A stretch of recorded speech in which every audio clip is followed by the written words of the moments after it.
ఓం శ్రీ గురుభ్యో నమ. ఓం శ్రీమాత్రే నమ.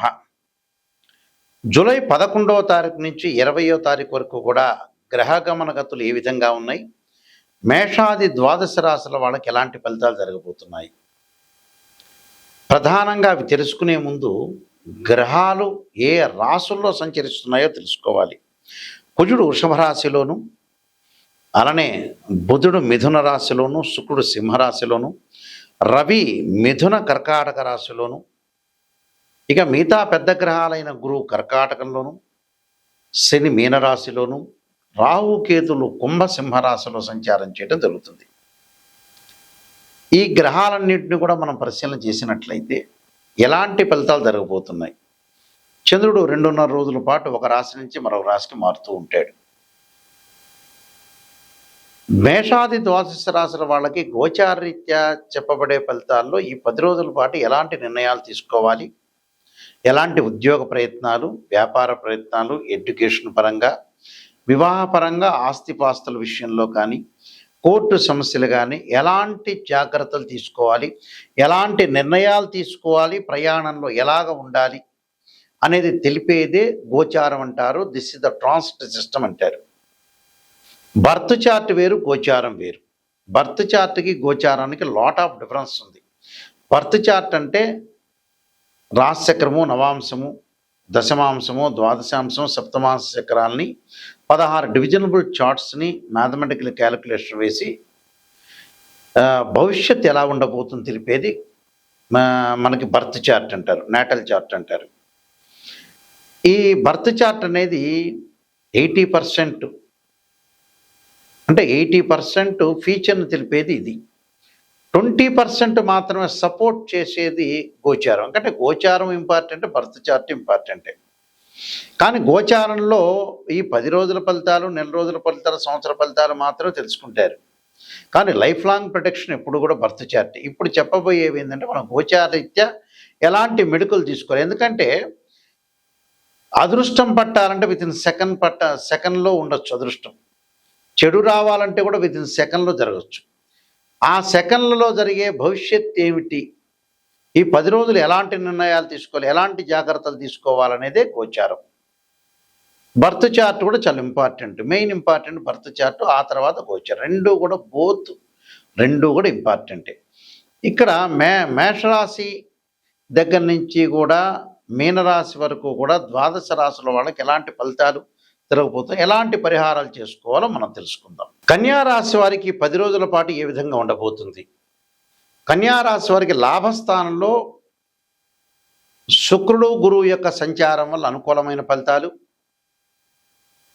వివాహ శుభ కార్యక్రమాల్లో పాల్గొనడం, శుభ కార్యక్రమాన్ని ఆర్గనైజేషన్ చేయటం, సంబంధ బాంధవ్యాలు పెరిగే అవకాశాలు, ప్రేమించిన యువకులు కూడా వివాహ సంబంధాలు బాగా పెరగటం, జీవిత భాగస్వామితో సత్సంబంధాలు మెరుగుపడటం, కొత్త పరిచయాలు, వ్యాపారంలో లాభాలు, మానసికంగా ప్రశాంతత లభిస్తుంది, కొత్త పనులు ప్రారంభం చేయటం, ముందు ఆలోచించి చేసి నిర్ణయాలు తీసుకోవటం, ఆరోగ్యాన్ని నిలకడగా ఉండటం, దూర ప్రయాణాలు చేయటం, ఆర్థిక లావాదేవీల విషయంలో జాగ్రత్త అవసరం. ఆర్థిక పరంగా బాగుంటుంది, ఫైనాన్షియల్ పరంగా డెవలప్మెంట్ అయ్యే అవకాశం ఉంటుంది. భార్యాభర్తల మధ్యలో అనుబంధ బాంధవ్యం కొంచెం బాగా ఇంకా పెరగాలి. అంటే జీవితంలో సత్సంబంధాలు బాగా పెరుగుతాయి. ఎప్పటి నుంచి? జూలై 27 నుంచి పెరుగుతాయి. జూలై 27 వరకు జాగ్రత్త ఉండాలి. అలానే కుజుడు వల్ల ఆస్తిపాస్తులు కొనుగోలు చేయటం, ఎసెట్స్ అనేది కొనుగోలు చేసే అవకాశాలు ఎక్కువ ఉంటాయి. రవి బుధుల వల్ల కూడా ఉద్యోగ ప్రయత్నాలు అనుకూలంగా ఉంటాయి. నూతన వ్యాపారాల వల్ల అధిక లాభాలు కలిగే అవకాశాలు ఎక్కువ ఉంటాయి. మానసికంగా ప్రశాంతత ఉంటుంది. కానీ ఏదైనా ఖర్చు పెట్టేటప్పుడు జాగ్రత్తగా చూసుకొని ఖర్చు పెట్టుకోవాలి. అలానే విద్యార్థులకు అనుకూలమైన కాలం, పోటీ పరీక్షల్లో కానీ, నీట్లో కానీ, వెబ్సైట్లో కానీ డెవలప్మెంట్ అయ్యే అవకాశాలు ఖచ్చితంగా ఉంటాయి. కాబట్టి అనుకూలమైన ఫలితాలు జరిగే అవకాశాలు ఎక్కువగా ఉంటాయి. ప్రయాణాల్లో మటు కొద్దిగా అభద్రతా భావం లేకుండా కొంత జాగ్రత్తగా ఉండి ముందుకు వెళ్ళాలి. అయితే వీళ్ళు ఖచ్చితంగా చేయాల్సింది ఏంటంటే గురువుల్ని, పెద్దల్ని పూజించాలి. సుదర్శన హోమం చేయటం ఒకటి, గోసేవలు, గోవుని శుభ్రంగా అలంకరణ చేయటం, గోవును పూజ చేయటం, గోదానం ఇవ్వటం, పుస్తకాలు విద్యార్థులకు పుస్తక దానం చేయటం, సోమవారం రోజున స్తోత్రాన్ని చదవటం వల్ల కూడా వీళ్ళకి మంచి జరిగే అవకాశాలు ఖచ్చితంగా ఉంటాయి. ఈ నియమాలు పాటించడం మీకు మంచి జరుగుతుంది. జాతకం అనేది 2 భాగాలుగా ఉంటుంది. ఒకటి గోచారం, ఒకటి బర్త్ చార్ట్. బర్త్ చార్ట్ని డివిజనబుల్ చార్ట్స్ చేసి 16 లగ్న కుండల్ని అనాలిసిస్ చేయాలి. ఒక్కొక్క లగ్న కుండలి ఒక్కొక్క అంశాన్ని తెలుపుతూ ఉంటుంది. నవాంశం వైవాహిక జీవితం, దశమాంశం ప్రొఫెషనల్ సంబంధించింది, వృత్తి సంబంధించింది, వృత్తి ఉద్యోగాలకి, సప్తమాంశం సంతానము. అంటే D1 చార్ట్ దగ్గర నుంచి రాశి దగ్గర నుంచి D16 చార్ట్స్ వరకు అన్నీ అనాలిసిస్ చేయాలి. అన్నీ అనాలిసిస్ చేసి నిజాన్ని తెలుసుకోవటం చాలా ఇంపార్టెంట్. ఇక్కడ చాలామంది కూడా నిజాన్ని తెలుసుకోవటం అనేది పెద్ద ఇంట్రెస్ట్ ఉండదు మనిషికి. అబద్ధాన్ని తెలుసుకోవటం ఉన్నంత ప్రయారిటీ నిజానికి ఉండదు. కానీ నష్టపోయేది ఎవరు? ఆ మనుషులే నష్టపోతారు. సత్యదూరం అంటారు. ఎప్పుడు కూడా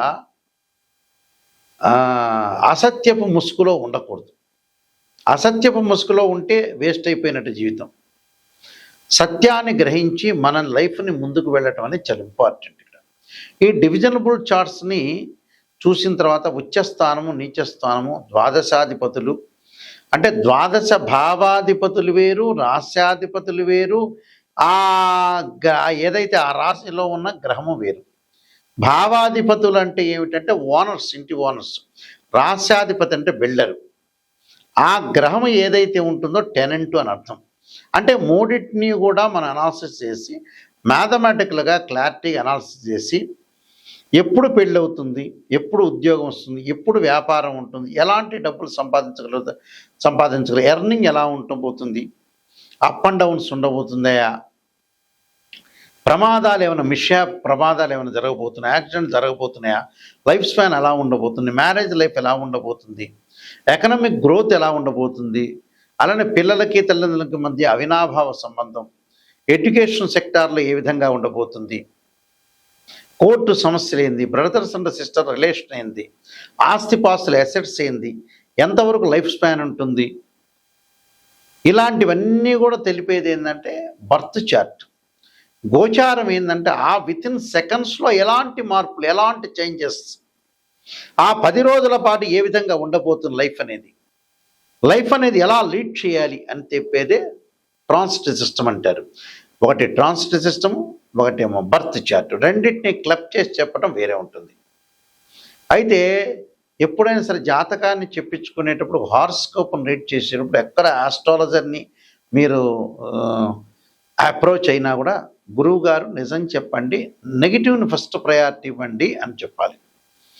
పాజిటివ్ ఏముంటుంది మీ జీవితంలో, పాజిటివ్ మీకు తెలిసే ఉంటుంది. నెగిటివ్ని తెలుసుకొని దాన్ని మనం ఏదైతే ఆ నెగిటివ్ని ఎలా ఓవర్కమ్ చేయటం, ఎలా ఓవర్కమ్ చేయాలి, రెమెడీసా, లేకపోతే మనలో మార్పా, మనలో చేంజా, మన ప్రజలతో మాట్లాడే సన్నివేశాల, సంబంధ బాంధవ్యాల, ఎలాంటి నిర్ణయాలు తీసుకోవాలి, ఎలాంటి డిసైడ్ చేయాలి అనే విషయాలు తెలుసుకుందే హారోస్కోప్ ద్వారా కరెక్ట్గా తెలుసుకోవచ్చు. ఇన్ ఫ్యూచర్ అనేది హారోస్కోప్ అనాలిసిస్ చేయాలి. చాలామంది కూడా ఈ మధ్యకాలంలో ఏంటంటే రకరకాల వ్యక్తులను సంప్రదిస్తుంటారు. కుజదోషం అనగానే 13 నక్షత్రాల కుజదోషం ఎగ్జంప్షన్ ఉంటుంది. కొన్ని లగ్నాలకు ఉండదు, కొన్ని రాసులకు కూడా ఉండదు నిజం చెప్పాలంటే. ఇలాంటివన్నీ కూడా తెలియకుండా కొంతమంది ఆస్ట్రాలజీ పరంగా చెబుతారు. అసలు వివాహానికి శుక్రుడు కారణం. ఇలాంటివన్నీ కూడా మనం తెలుసుకొని ముందుకెళ్ళటం చాలా ఇంపార్టెంట్. నా దగ్గర ఎవరైనా సరే అప్రోచ్ అయిన వాళ్ళు ఖచ్చితంగా నెగిటివ్ని తెలుసుకునే వాళ్ళు మాత్రం బాగుపడాలి, నాయకంటి గారి దగ్గరికి వెళ్ళి అనే వ్యక్తులు మాత్రమే ఫోన్ చేయండి. పొగడటానికి మటుకు ఇష్టపడం. పొగిడే ఉన్నది ఉంటే, జాతకంలో రాజయోగం ఉంటే రాజయోగం చెప్పాలి, నెగిటివ్ ఉంటే నెగిటివ్నే. మా వెబ్సైట్ www.nayakanti.com, nayakanti.in. నేను నెంబర్ ఆఫ్ ఆస్ట్రాలజీ బుక్స్ రాశాను. అందులో కాలసర్పయోగము, కాలసర్పయోగ చంద్రిక, రాహుకేతులు, ఛాయాగ్రహాలు, స్వప్నశాస్త్ర ఫలదీపిక, అలానే సర్వదేవతా గోత్రపులు పార్ట్ 1, పార్ట్ 2, పుత్రగణ ప్రతివ్రతము, బృహత్ పరిహార సింధు, జాతక చంద్రిక, వివాహ మార్తాండము, అలానే బృహత్ పరిహార సింధుతో పాటు నవగ్రహ దోషాలు పోవడానికి దశమహావిద్యలు, production of astrology, transit system result, ఇలాంటివన్నీ తెలుగు ఇంగ్లీష్లో రాశాను. ఇవన్నీ కూడా రాజమండ్రిలో మోహన్ పబ్లికేషన్ వారి దగ్గర దొరుకుతాయి. ఈ పుస్తకాలన్నీ కూడా మీరు వాళ్ళ అప్రోచ్ కావచ్చు. అయితే నా దగ్గర కూడా ఈ బుక్స్ అనేది కూడా దొరుకుతాయి. వాళ్ళని కానీ మమ్మల్ని కానీ అప్రోచ్ కావచ్చు. మా వెబ్సైట్ చూడండి. ఇవన్నీ కూడా ప్రపంచంలో మనం బాగుపడాలంటే ఫస్ట్ నెగిటివ్ తెలుసుకుంటే 100% మనిషి బాగుపడినట్టే. ఆ విషయాలన్నీ గమనించాలి. దానికి సంబంధించిన పరిహారాలు కానీ, ఇల్లు వాస్తు ప్రకారంగా బాగుందే, ఆస్ట్రాలజీ పరంగా జాతకంలో ఏదైనా ప్రాబ్లమాటిక్ ఉందా, దానికి ఎలాంటి రెమెడీస్ చేసుకోవాలి. జీవితం అనేది లేదు. జీవితం అనేది ప్రతిరోజు కూడా బ్యాగు సర్దుకొని ఉండాల్సిన అవసరం ఉంది. రోజు డే బై డే తరిగిపోతుందంటే మనం చనిపోవడానికి సిద్ధమవుతున్నామని అర్థం. అంటే లైఫ్ స్పాన్ ఉండదు అని అర్థం. ఇలాంటి విషయాలన్నీ గమనించండి. గమనించి తొందరగా పిల్లల యొక్క పెళ్ళిళ్ళు కానీ, ప్రయత్నాలు కానీ, సంతానం కానీ, జాబ్ కానీ, ఉద్యోగం కానీ ఇలాంటి విషయాల్లో ముందుకు వెళ్ళాలి. ఓ సినిమాలో నందమూరి బాలకృష్ణ గారు అన్నట్టుగా సమయం లేదు మిత్రమా అన్నాడు. అసలు వాస్తవంగా అయితే జీవితానికి సమయం లేదు. చాలామంది ప్రజలేమంటున్నారు, సమయం ఉంది మిత్రమా అంటున్నారు. సమయం లేదు. నిజం చెప్పాలంటే సమయం అనేది అసలు లేదు. జీవితం తొందరగా తెలుసుకోండి, తొందరగా ముందుకెళ్ళండి.